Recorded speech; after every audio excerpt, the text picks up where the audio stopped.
Welcome to the world of science fiction stories, and don't forget to like, share, and subscribe my channel. Enjoy the listening. A warship out of the void, defending humanity against all odds. The alarm blared across United Earth Defense Force headquarters at exactly 3:17 a.m. Earth Standard Time. Captain James Walker jolted awake in his quarters, reaching for his uniform before his eyes were fully open. In his 15 years of service, middle-of-the-night alerts usually meant one thing: asteroids off course or satellite debris needing cleanup. But the urgent tone in Commander Ellis' voice told him this was different. "Captain Walker, report to command immediately. This is not a drill." Walker ran through the corridors, his mind racing through possibilities. Space junk wouldn't cause this level of alarm. A reactor breach on one of the lunar bases. Political tension with the Mars colonies. The command center was in controlled chaos when he arrived. Officers hurried between stations, speaking in hushed but urgent tones. On the main view screen was something Walker had never seen before. "What am I looking at?" he asked, stepping beside Commander Ellis, a stern woman with silver-streaked hair who never showed fear. Until now. "It appeared 20 minutes ago," she said, her voice steady but tight. "No approach trajectory, no engine signature. It was simply not there, and then it was."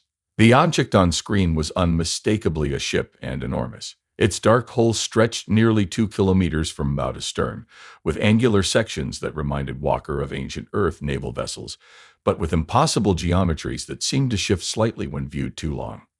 "Alien?" Walker asked, the question everyone was thinking. "Unknown," Ellis replied. "But here's where it gets strange. We sent standard greeting protocols on all frequencies. No response. But then we got this." She nodded to Communications Officer Ben Reed, who tapped his console. A message appeared on a secondary screen. Simple text in perfect English. "Systems online. Guardian vessel AC-7 awaiting Defender protocol." "It's in every human language simultaneously," Reed explained. "English, Mandarin, Hindi, Spanish, even dead languages like Latin and ancient Sumerian. Whoever built this knows us very well." Walker studied the ship. No visible weapons, though something about its design suggested immense power. No external markings except for a simple symbol near what appeared to be a docking bay, a circle with a stylized shield. "Have we tried communicating further?" Walker asked. "Yes," Ellis said. "It responds to direct questions with minimal information. It identifies itself only as the Guardian and states its purpose is to serve the defenders of humanity. It's requested permission to move to a stable orbit around Earth and awaits authorized personnel to board." The room fell silent. An unknown vessel with technology beyond anything humans had built, appearing from nowhere, asking for humans to board it. Every science fiction story suggested this was either humanity's greatest opportunity or its final trap. "The Security Council is meeting now," Ellis continued, "but they want a first contact team ready. That's you, Walker. Your deep space experience and first contact training make you the obvious choice." Walker nodded, though his mouth went dry. His first contact training had been theoretical exercises for a possibility no one truly expected in their lifetime. "Assemble your team. 6 members maximum. Be ready in 2 hours." The approach to the Guardian was tense. Walker had chosen carefully. Dr. Maya Green, xenobiologist; Lieutenant Tom Davis, security expert; Dr. Alex Cooper, physicist; Officer Lisa Ray, communication specialist; and technical specialist Mike Jones, the best engineer on the station. Their shuttle seemed tiny against the massive hull of the Guardian as they approached a bay that had opened silently at their request. "Still no life signs," Green confirmed, checking her scanner. "If there's a crew, they're either shielded or not life as we understand it." The docking procedure was strangely simple, almost as if the ship was designed for human vessels. As they stepped through the airlock, Walker half expected to meet aliens or robotic sentries. Instead, they entered an empty, pristine corridor with soft lighting that activated as they moved forward. "The air is breathable," Green said, checking her instruments. "Perfect Earth normal composition, temperature 21 degrees Celsius. That can't be coincidence." "This ship was made for humans," Cooper said, running his scanner along a wall. They moved deeper into the vessel, finding more empty corridors and rooms with purposes they could only guess at. Most striking was the technology. Control panels with interfaces that seemed to anticipate their touch, and displays showing information before they asked for it. "Captain," Ray called, standing before a larger door. "I think this is the bridge." The door slid open as Walker approached. The bridge was a spacious command center with stations that looked eerily similar to human designs, but with technology centuries beyond their capabilities. As they entered, systems activated, holographic displays flickering to life around the room. A central console illuminated, and a voice, neither male nor female but somehow comforting, spoke. "Welcome, Defenders. Guardian vessel is operational and awaiting command authorization." "Who built you?" Walker asked. "Where did you come from?" "This vessel was constructed by humans," the voice replied. "Temporal origin classified until command authorization is completed." The team exchanged shocked glances. "Humans built this," Cooper whispered. "That's impossible. We're at least 200 years from this level of technology." Before Walker could ask more questions, alarms blared throughout the ship. A holographic display expanded in the center of the bridge, showing the solar system. At its edge, multiple objects were approaching fast. "Warning," the Guardian's voice announced. "Hostile fleet detected. Bell battle group approaching Sol system. Estimated time to weapons range, 6 hours. Threat assessment, extinction level event." Walker felt his blood run cold. "What are Bell? Are you saying Earth is under attack?" "Affirmative. The Vel are an advanced species dedicated to eliminating potential rival civilizations. Earth has been designated for termination. Guardian vessel was deployed to prevent this outcome." As if to confirm the ship's warning, Walker's community buzzed with an emergency channel from Earth Command. "Captain Walker," Commander Ellis' voice was tight with control. "Return immediately. Deep space sensors have detected multiple objects approaching at FTL speeds. They're not responding to hails, and their configuration suggests weaponry. The Security Council is declaring a global emergency." Walker looked at his team, then at the displays showing the approaching threat. "Tell them we're staying aboard the Guardian. The ship knows what's coming, and I think it might be our only chance to survive." As Walker said those words, the Guardian systems fully activated, the ship humming with power around them. "Command authorization accepted," the ship announced. "Guardian protocols initiated. Preparing defensive systems. The defenders of humanity will not fall today." And for the first time in human history, humanity prepared to meet an alien species in battle. 4 hours until Vel weapons range, the Guardian's voice announced. Captain Walker paced the bridge, watching his team work at stations that seemed to mold themselves to human use. Despite their initial fear, each crew member had found their place on this impossible ship. "Earth Command keeps demanding we return," Communications Officer Ray said, holding her hand to her earpiece. "General Barnes is not happy." Walker nodded. "Tell them we're their best defense right now. Ask them to prepare all orbital platforms and ground defenses." In truth, Walker knew Earth's defenses would be useless against ships that could travel faster than light. Humanity's most advanced weapons were like stone spears against tanks. "Captain, you should see this," Cooper called from what they had identified as the weapon station. He had accessed the Guardian's defensive systems. "These aren't like anything we've ever built. The ship has something called temporal shields and causality weapons." "Can you use them?" Walker asked. Cooper's hands hovered over the console. "That's the strange thing. The interface. It's like it's teaching me. I look at a control and somehow I know what it does." The others reported similar experiences. The ship wasn't just accepting them, it was training them faster than any human learning should be possible. "Guardian," Walker addressed the ship directly. "Why us? If you were sent to defend humanity, why not bring your own crew?" The bridge lights dimmed slightly. "This vessel requires human operators with specific mental attributes. You and your team possess those attributes." "What attributes?" Dr. Green asked. "Courage, empathy, sacrifice, the core qualities of defenders." Walker was about to ask more when a new alert sounded. "Incoming transmission from lead Vel vessel," the Guardian announced. The main view screen shifted, showing a being unlike anything humans had imagined. The Vel had a vaguely insectoid appearance with multiple limbs and compound eyes, but with an intelligence in its gaze that was unmistakable. Its exoskeleton gleamed with embedded technology. When it spoke, the Guardian translated. "Humans of Earth." The Vel commander's words appeared as text beneath its image. "I am Supreme Commander Krath of the Vel Purification Fleet. Your species has been evaluated and found unsuitable for inclusion in the galactic community." "On what grounds?" Walker asked, stepping forward. The alien's mandibles clicked in what might have been amusement. "Your species progresses too rapidly. Your violence is too deeply encoded. Our predictive models show a 94% probability that humans will become a destabilizing force within 300 rotations. The Council of Ascendant Species has authorized your removal. Walker felt cold anger rising. You're here to exterminate us because we might become a problem someday. This is mercy, Commander Kraft replied. A swift end rather than the wars your kind would bring to the stars. Surrender your new vessel. Yes, we detect the Guardian ship, and we will make your ending painless. Your core world will be preserved as a nature reserve. The transmission ended abruptly. Like hell, Davis muttered, his hand instinctively moving to where his sidearm would be. Walker turned to his team. Options. We fight, Cooper said simply. The Guardian clearly has capabilities we don't understand, maybe enough to give us a chance against an entire fleet. We're 5 people on one ship, Ray asked. 6 people, Walker corrected. And the Guardian itself seems aware. The odds are irrelevant, the ship's voice stated. This scenario has been calculated. Victory is possible. Walker made his decision. Guardian, what do you need from us to engage the Vel? Full neural interfaces recommended, the ship replied. This will allow optimal response time and weapons coordination. Neural interface? Green looked concerned. You want to connect to our brains?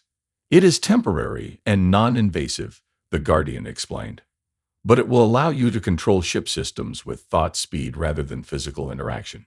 Walker studied his team's faces, scared but determined. We'd do it. Show us how. The neural interface was unlike anything Walker had experienced.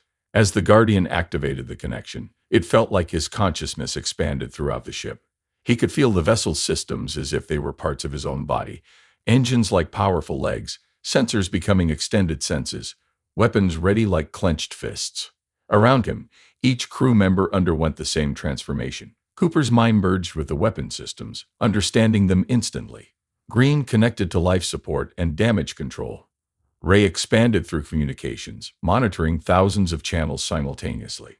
Davis integrated with defensive systems, while Jones became one with the engines and power core. They were still themselves, but more. Their human minds enhanced by the Guardian's technology. Vel fleet approaching weapons range, the Guardian announced, though now it felt like the thought came from within Walker's own mind. They have deployed attack formation, 27 vessels detected. Walker didn't need to give verbal orders anymore. His thought was enough. Battle stations. The Guardian surged forward, its engines pushing it to speeds that should have crushed the humans inside, but the ship's inertial controls kept them stable as they moved to intercept the alien fleet. The first attacks came as streams of energy that Walker somehow knew would disintegrate matter at the molecular level. Through Davis, the Guardian's temporal shields activated, not stopping the attacks but shifting them fractions of a second out of phase with the present, causing them to pass harmlessly through where the ship had just been. My God, Cooper whispered, though his thoughts echoed to all of them. They're trying to erase us from existence. Return fire, Walker commanded silently. Through Cooper, the Guardian fired not energy beams or projectiles, but distortions in space-time itself that caused 2 Vel ships to intersect their own paths from moments earlier.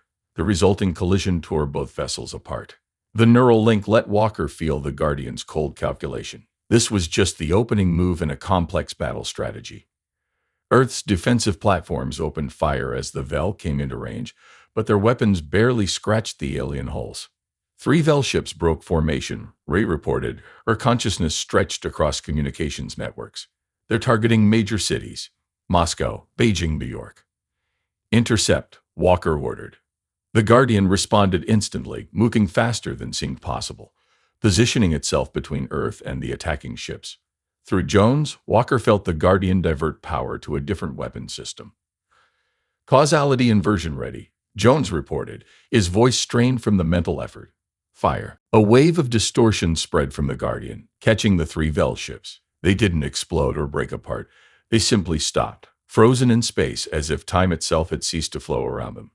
The remaining Vel ships regrouped, clearly surprised by the effectiveness of the defense. A new transmission came through. Impossible, Commander Kraft's voice held genuine shock. That technology was theoretical only. Who are you humans, really? Walker let himself smile as he responded, speaking for his crew and his species. We are the defenders of humanity, and we're just getting started. The Vel commander's compound eyes seemed to narrow.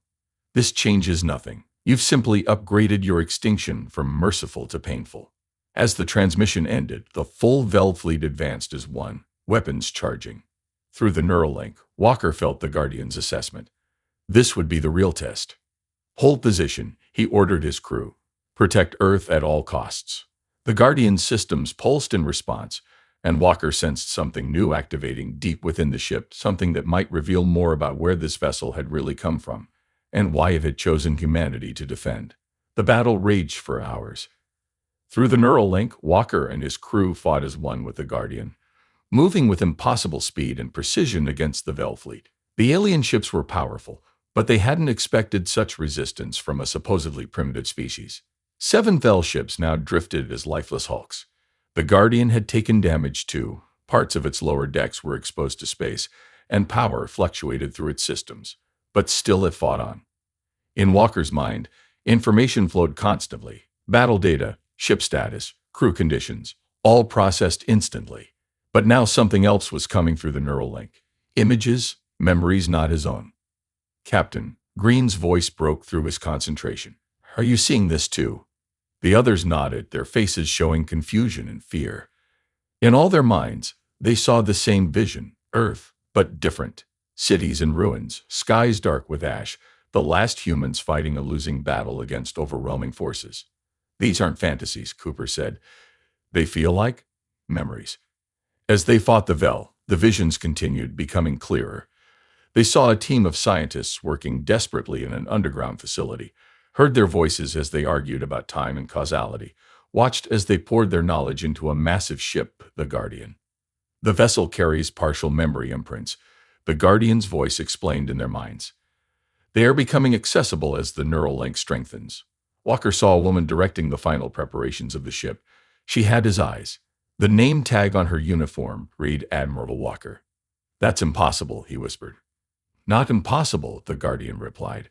Merely improbable. She is from a timeline that now will never exist. Your descendant from a future where humanity lost this war.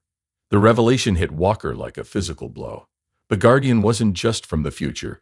It was a final, desperate gamble from a timeline where the Vel had won.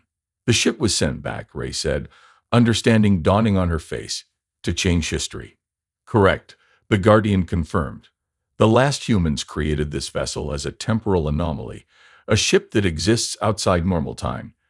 They sent it to this crucial moment, when humanity first encountered the Vel.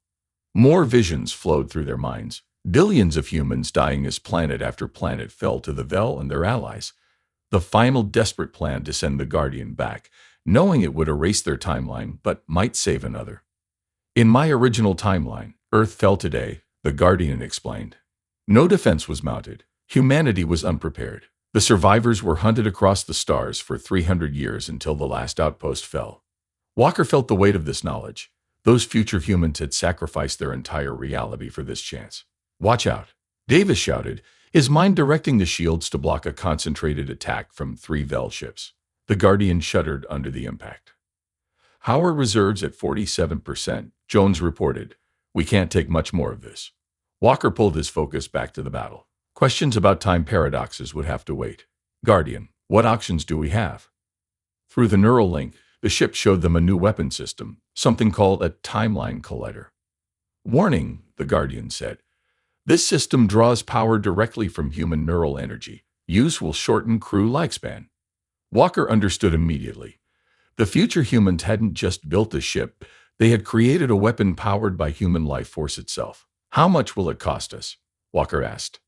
Estimated, 5 years of life per activation at current crew size. His team was silent, but through the link, Walker felt their resolve. 5 years of life against the extinction of their species. It wasn't even a question. Do it, Walker ordered. Power surged through the Guardian, drawing energy not from its engines but from the life force of the 6 humans linked to it. Walker felt a cold sensation spreading through his body, a faint echo of his own mortality. The view screen showed a wave of temporal energy expanding from the Guardian, washing over the Vel fleet. Where it touched, ships aged, metal corroded, systems failed, organic components withered. 4 more Vel ships drifted powerless. The remaining vessels pulled back, clearly shocked by this new weapon. For a moment, there was an eerie silence in space. Then Cooper called out, new contacts, bigger than the Vel ships. Three massive vessels had appeared at the edge of the solar system, each one dwarfing both the Vel fleet and the Guardian. Their design was different, sleeker, with a sense of ancient power. The council has arrived. The Guardian's voice had a new tone, something like dread. What council? Walker asked. The Council of Ascendant Species, the true power behind the Vel. They rarely intervene directly. That they have come means they consider the situation significant. A transmission came through on all frequencies, translated instantly by the Guardian. The being on screen was unlike the Vel, more humanoid, with luminescent skin and eyes that seemed to contain galaxies. Humans of Earth, the being spoke, its voice melodic yet cold. I am Overseer Zale of the Council of Ascendant Species. Your resistance is unexpected but futile. The timeline alteration you have attempted is noted and will be corrected.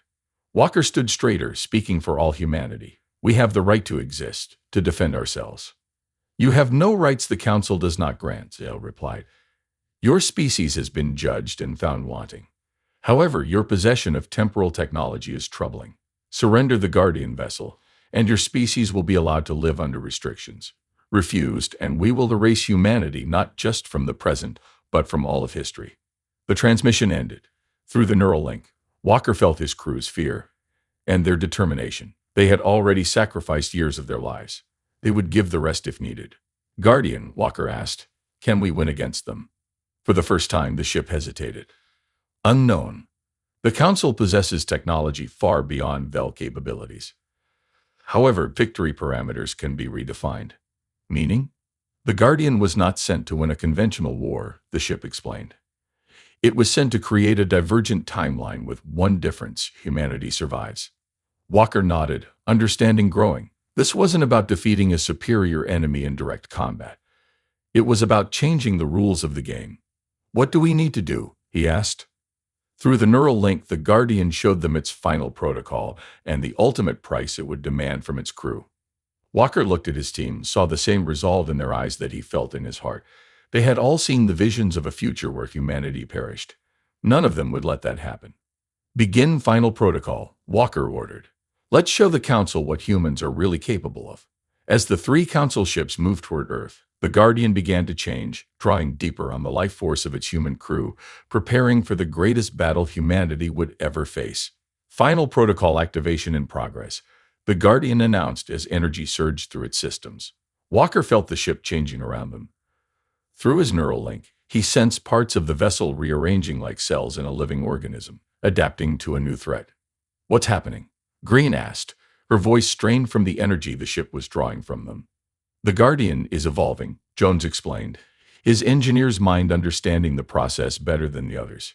It's becoming something new. Outside, the three Council ships approached in a triangle formation. Each was at least 10 times larger than the Guardian, with weapons that could shatter planets.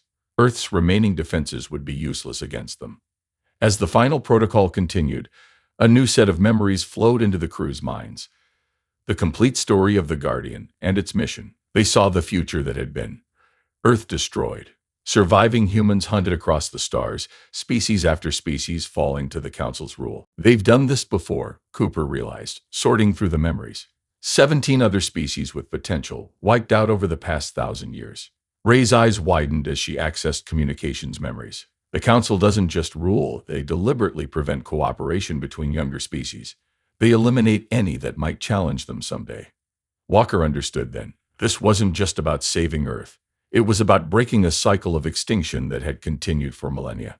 Guardian, what exactly is the final protocol? Walker asked.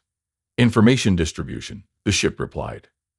In my original timeline, the last humans discovered the coordinates of all subjugated species and the technical specifications of Council weaknesses. That data was stored within me, to be broadcast at a critical moment. You're going to tell everyone how to fight back, Davis said. Correct. But the transmission requires enormous power, more than this vessel can generate alone. Now Walker understood what the ship had been asking of them. You need our life energy. All of it. There was no hesitation in the Guardian's response. Yes, complete neural domation from all 6 crew members will provide sufficient power for galaxy-wide transmission. Survival probability for crew, 0%. The bridge fell silent. Die here now, or watch humanity, and perhaps a dozen other species, face extinction. I'm in, Davis said first, his soldier's heart making the decision simple. Me too, said Green, though her hands trembled slightly. One by one, they all agreed.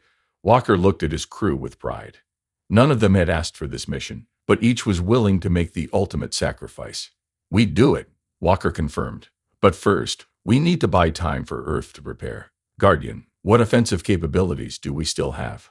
The ship displayed its remaining weapon systems. It was time for humanity's last stand, and perhaps its greatest moment.